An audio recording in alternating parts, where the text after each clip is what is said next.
All right, I'm out at the off-grid farm. Now, the one thing about having a plan B, or a place that you can call your plan B, your bug out, your get out of city area, campground, compound, shack, cabin, whatever you want to call it, your bug out place, okay? You gotta always do systems checks. I'm telling you right now, everything that you've got to maintain it. And then you've got to stock and supply the place. And that's what I've been doing over the last couple of weeks. Outside of taking care of the weeds, the grass, the maintenance, the general maintenance of the land, the buildings, everything has a purpose, everything has a function, and you've got to be able to take care of all your infrastructure. So that's kind of that in a nutshell. So let's take a look at our infrastructure. It's a little cold out here, man. It's catching me off guard a bit. Okay, this was the cheap little building I put together, the Redneck Inn, for, I have about $900 in the whole place. And this has got the outhouse. Okay, so this building is extremely functional and purposeful. It has a purpose. Okay, and there it is. You got your dude wipes, plenty of paper, your bucket, your recycling, your cedar chips, and then your waste can. And then this is how you recycle this, okay? Then you got your chill out area.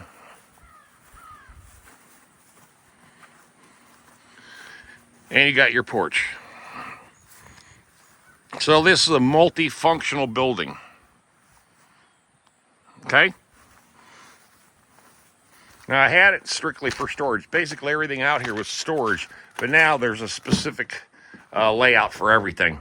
This has kind of got my toys, my golf clubs, extra weed eaters, fishing poles, the beach chair, the grill, my bike, basket, and my smoker, and a bunch of bags of charcoal. Spare heater, a couple of generators that actually need to be, both of them need to be fixed. They need carburetors, both of them, and my little backup grill, okay? Then, obviously, is this. This has got to kind of be a multi-purpose building too, but again, I had it used strictly for storage, but not anymore. Now it's my shop. And I've organized it pretty well, both my generator and inverter. Small little staging bench right here. My bigger organizational bench. It's basically where I work. I got my stool, I can piddle right here. This is the new addition. Housing the toolboxes behind me. Heater, tripod. In fact, I need to take that fishing thing and put it over across the street. In the other building, my new couch, love seat.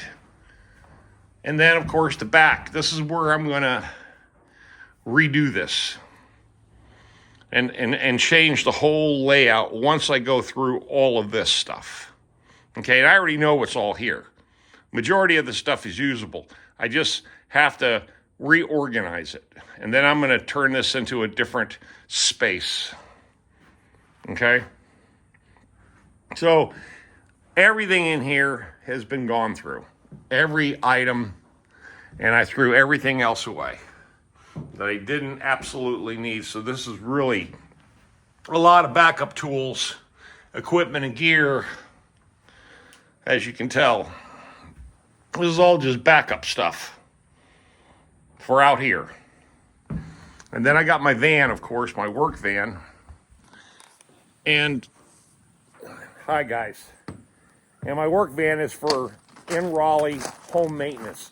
This out here is to keep kind of things that I got going on out here fixed, and you know, my trailers, my UT, my lawnmower.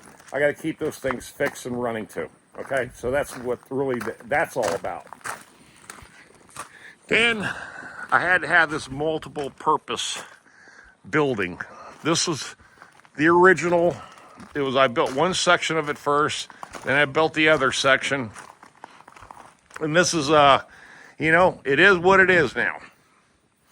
It's my other equipment building. Got all my hand tools on the wall.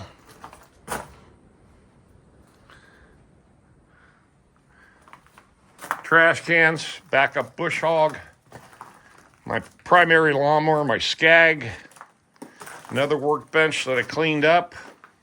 Of course, my UT, wheelbarrow, spreader, some spare lumber, and this is my other water catchment tank. This is in perfect condition, and I've cleaned it out.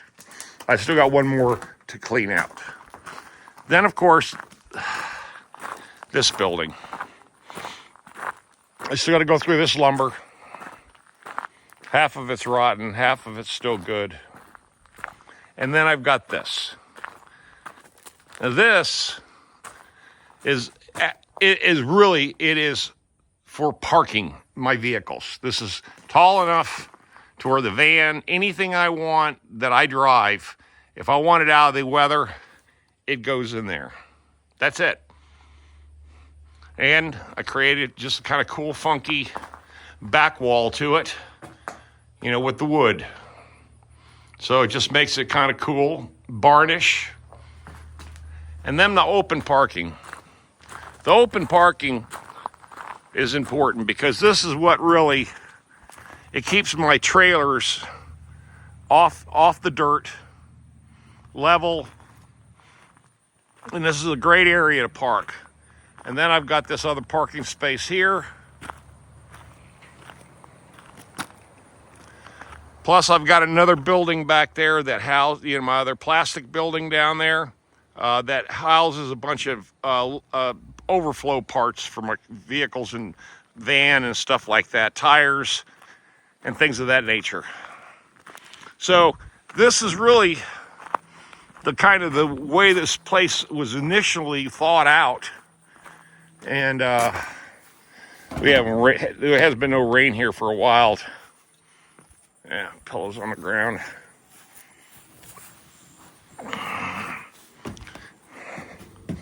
Okay, there we go. And then, of course, the party deck. This was the original addition to this place when I had the old RV. My old Prowler RV was right here, okay? And this is the party area. You walk out of the trailer right onto the deck. And that was the original plan here. And then, of course, I had a shipping container already here. And then I bought this building at auction. I paid $2,500 for it. It cost $1,000 to get it out here. And this is a 14 by 28. It's the largest small shed that's still considered a shed that's under 400 square feet. It's 392. And that's what legally, that's why I can have an apartment here, but it has to be under 400 square feet for the taxes. So when the county assesses this place, this is still considered a shed. And that's what it is. Then I built this deck, you know, the overhang. And then the little house and remodeled it in here.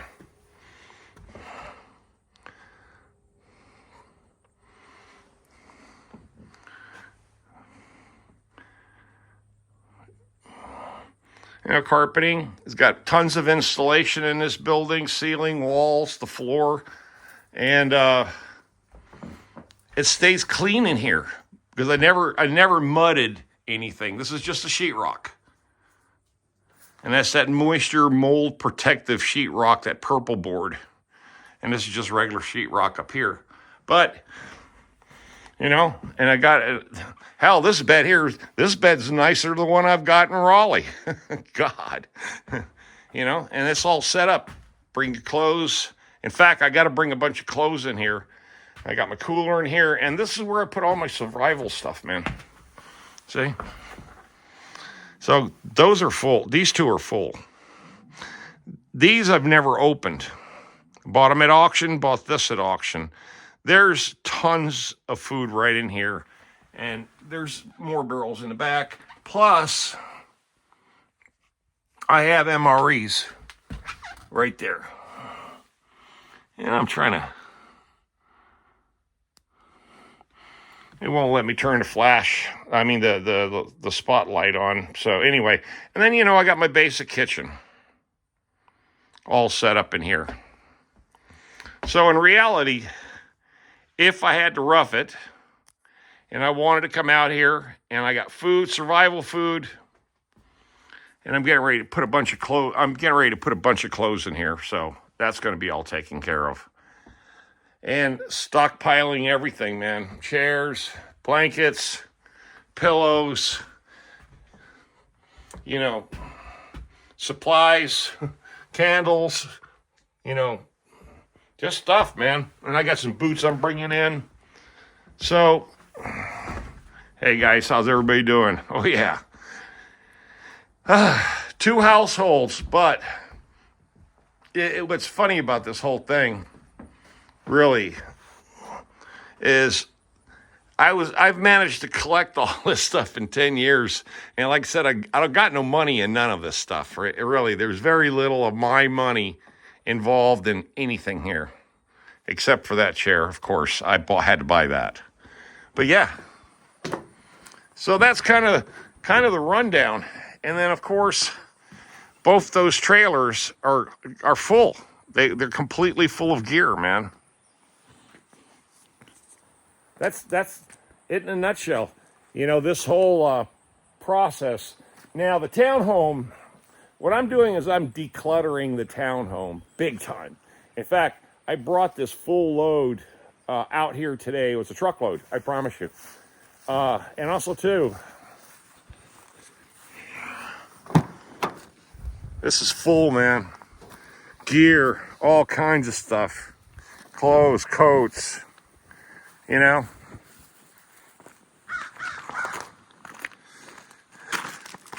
Start stockpiling and stocking this place up, see? I got everything. Boots, more gear, coolers, you know, just the works. And it's all going in the little house over here. So, considering that the state of North Carolina has gotten hit so hard with these storms, the last 2, the mountains and Florida, but we got hit in the mountains, okay? That, it destroyed Asheville, you know, Biltmore Estates, the whole, you know, infrastructure up there has been destroyed. So the coast, as you see, I was out at Fort Fisher on Sunday, and the coast has got a lot of erosion, okay, the beaches. So the only thing that's happened here, not really here on this land, is rain.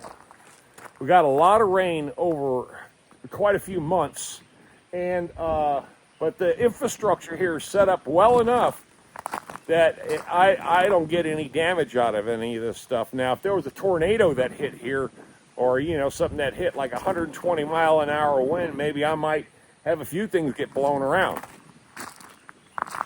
But I know for a fact that if I had to leave the city, I could come here and deal with it. That's the thing, because I know the local area, I know where all the little stores are, you know, I know where everything's at out here. And I'll survive, you know. So the city can do what the city can do, or what it's going to do, you know. If it turns itself upside down and lands itself on its head, I don't care, because that was what this was all about coming out here. That's what I'm trying to tell you. That's what it was all about, is having a plan B that's workable and it makes sense. All right. I've ranted enough about this place. You guys know it already. You know, you understand it. You see what I did. And I built all this, like I said, I built all this by myself, you know, and it just took 10 years. And I did all this in my spare time, man. Just keep that in mind. This is all done in my spare time. This is not my job out here. This is a job, but it's not my job. This doesn't pay me to come out here and build stuff and or do anything really. I got to maintain it. But I had to put it all together first, and that was where the fun came in. But believe me, I didn't think I was actually going to put this much together up here. I thought I was going to keep it real simple. An RV, a shipping container, and one building. That's really all I had originally planned for this place. It took a lot. It took on a life of its own. That's all I can tell you. All right, you guys. I love you. You know that. Leave those comments. Thanks for having a couple of my videos go viral. Thank you very much. That painting video, that went viral with 11,000 views. Thank you very much, guys. Talk to you tonight.